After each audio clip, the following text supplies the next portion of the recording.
I'm Kayla Burns. I work for PPS International Limited based in the United States, and we are a company that does leadership development and training and management. And how do you implement the Firstbeat Lifestyle Assessment into your well-being work? So what we have done is we have created a program that focuses on the well-being of managers and their team. So it's a 2-day program. We start off with the lifestyle assessment. Then we bring the managers in. We have them review their lifestyle assessment report kind of as a big group, and we break down all 3 sectors of the report.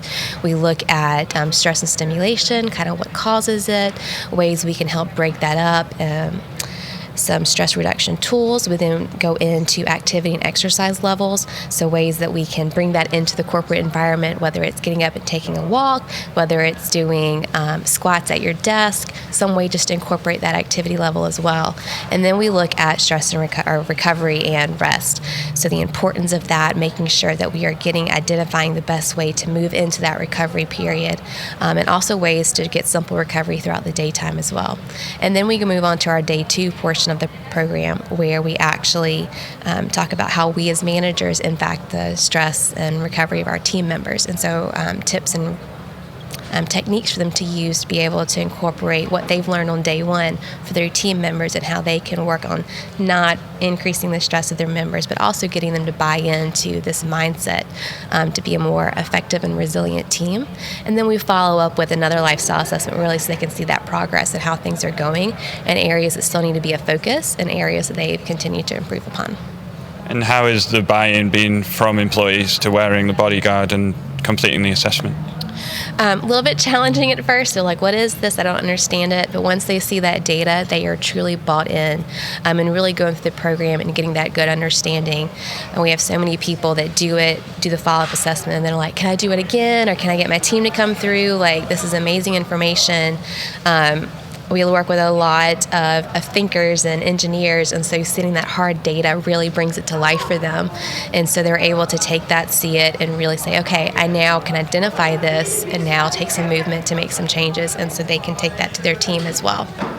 And has there been any actionable changes, or the biggest changes you've seen since beginning these programs? Yes, we've had tons of I'll call them success stories, where we have had participants come back and just say, changes they've put in with their team members, how their team is buy-in, and how they've had people that were thinking about leaving that are now like, I feel more seen and valued, and really just building that relationship piece too, to help kind of identify and manage that stress. So really seeing and understanding the overall well-being piece and how that translates into the relationship, so that we're seeing that overall well-being increase and transform their lives. And how would you describe your organization's sort of philosophies to work and well-being? We recognize that is a need that needs to be addressed. A lot of the environments we work in are very fast-paced, high-moving, and people are working long hours, long days, and they're never off. And so we see the turnover rates, we see just the exhaustion in their workers, and so we are introducing this concept to them of saying, you've got some ideas in place, but let us give you this data to support it, and the science and the background, so that you can actually see what's happening and make those changes versus these broad idea concepts. Because a lot of the groups we work with have these concepts of wanting to make change but don't know how to implement. So we're able to kind of come in with the assessment in this program and say, these are actual easy steps you can make for small changes that will overall lead to big changes.